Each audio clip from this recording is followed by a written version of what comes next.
ఎలా ఉంది పరిపాలన ఎలా ఉంది? నెంబర్ 1 ఉంది. ఎందుకు? అన్ని చేస్తున్నాడు. పెన్షన్లు కానీ మామూలు కాదు. నెంబర్ చేస్తాడు. దాని సమస్య లేదు. అంటే నిదానం కావాలి కానీ నిన్నగా సంవత్సరం కావాలి. ఇంకా చేస్తాడు. అంతకుముందు 11 సీట్లు వచ్చినాయి కదా, ఇక 11 కూడా రావు.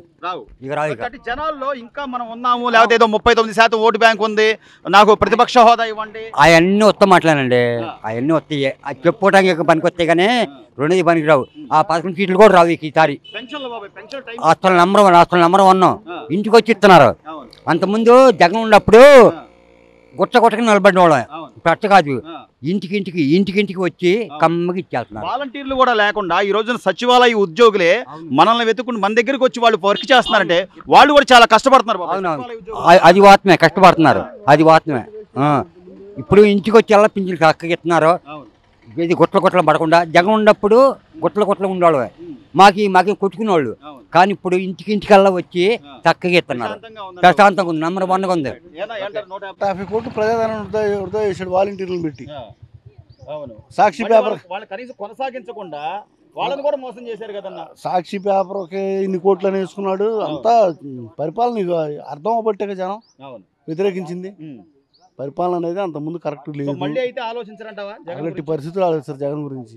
జగన్ ఎందుకు అవసరమా? జగన్ అవసరమా? ఎందుకనంటే అటు చేసే పనులు అటు చేసాడు. బటన్ నొక్కే డబ్బులు ఇచ్చి ఎవరికి ఇచ్చాడు? బటన్ నొక్కి డబ్బులు ఎవరికి ఇచ్చాడు? 14 రోజులకి ఇచ్చాడు చెప్పండి. డబ్బు ఇసుకంటే లోన్లో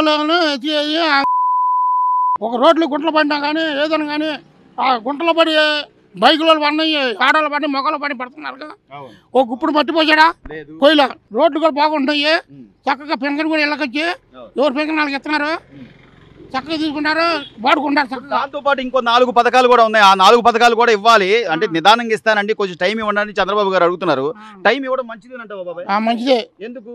ఎందుకంటే వాడు చేసే పనులకి, ఎవరు చేసిన పనులకి అప్పులు పాలైపోయామని కొంత ఇదిగా ఉన్నాడు కదా. ఇదిగా ఉన్న దాని మీద ఇప్పుడు వాడు తీసుకుంటూ వస్తాడు. ఇక తీసుకుంటూ వచ్చి దాంట్లో కలుపుకుంటాడు.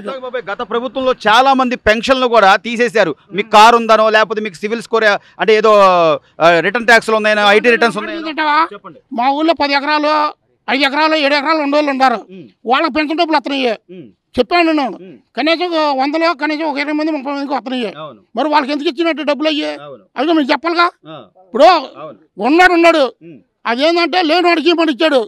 ఎవటకు మన గుంటూరు కాలిపోయిన వాళ్ళు ఉంటారు చూడు, వాళ్ళకి ఇవ్వమని చెప్పారు. కానీ పొలం ఉన్నోడికి ఇస్తున్నావు, బాగుండోడికి ఇస్తున్నావు. ఇప్పుడు ఈ ప్రభుత్వం వచ్చిన తర్వాత బాబాయ్ అట్లా ఎవరైతే వాళ్ళకి అర్హత లేకపోయినా పెన్షన్లు తీసుకుంటున్నారో వాళ్ళ ఆపేసి నిజంగా నిజాయితీగా ఎవరికైతే పెన్షన్లు రావాలో అర్హత ఎవరికి ఉందో వాళ్ళకే ఇవ్వడానికి మళ్ళీ ప్రయత్నం జరుగుతుంది. అందరికి వస్తాయి అంటావా? అట్లా నిజాయితీగా జరుగుతుంది అంటావా? అందరికి వస్తాయి అంటే ఇప్పుడు ఈ సంవత్సరం అయిపోతే కనుక అప్పుడు చెప్పొచ్చు. మొత్తం మీద బాగానే ఉందంట. ఇప్పుడు ఎలా బాగానే ఉంది. చంద్రబాబు ఎక్కినాక బాగుంది. వీడు జగన్ ఎక్కిన కాంచి మటుగా చుక్కలు చూపించాడు. జనాన్ని అందరూ చుక్కలు చూపించాడు. యాడికి వచ్చేది ఇక తుంగపత్రలో పడి సత్తం ఇక్కడ దాంట్లో నీళ్ళు కొల్లేవు పడతానికి. ఇక వాడు వస్తం లేదేం లేదంటే మీరు అనుకుంటామే కానీ వాడు రాడు. ఇక వాళ్ళ చెల్లెలు కూడా ఏం చెప్పమంటావా? జగన్ అంటే ఎందుకు కల్పించారు మీరు? గెలిపించుకుంటూ ఉంటే పోయేది కదా. మరి ఇళ్ళ చోట్ల ఇచ్చినట్టు ఇచ్చాడు, మళ్ళీ ఆయన వాడుకున్నాడు. మీరు ఎందుకు జగన్ గెలిపించారనమాట చెల్లి కూడా మాట్లాడుద్ది. సొంత చెల్లె మాట్లాడుద్ది. గెలిపించకుండా ఆవే ఇప్పుడు ఆవే తిడుతుంది, జగన్ తిడుతుంది. ఇప్పుడు మరి సొంత చెల్లె నమ్మనప్పుడు రాష్ట్రంలో ఉన్న ఇంతమంది జనాభా ఇన్ని వేల కోట్ల మంది నమ్ముతారా?